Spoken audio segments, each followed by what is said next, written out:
আমি ওয়াইজ বিল্লাহ, গোপালগঞ্জ টিটিসির অ্যাসেট প্রকল্প ইলেকট্রিক্যাল ট্রেডের ষষ্ঠ ব্যাচের একজন প্রশিক্ষণার্থী। আজ আমরা দেখব হাউস ওয়ারিংয়ের ক্ষেত্রে আমরা কোথায় কত সাইজের কেবল ব্যবহার করে থাকি। তো প্রথমত আমরা দেখি এনার্জি মিটার থেকে আমাদের এসডিপি পর্যন্ত মিনিমাম 4 RM এর তার ব্যবহার করতে হবে। তো এবার এসডিপি থেকে আমাদের সুইচ বোর্ড পর্যন্ত এখানে আমাদের 2.5 RM এর তার ব্যবহার করতে হবে।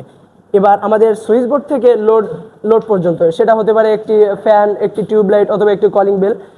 তো আমাদের সুইচ বোর্ড থেকে আমরা আমাদের লোড পর্যন্ত 1.5 RM এর তার ব্যবহার করতে হবে। তো আমরা এখানে আসি, এবার আমাদের এসডিবি থেকে পাওয়ার সকেট পর্যন্ত আমরা মিনিমাম 2.5 RM এর তার ব্যবহার করব।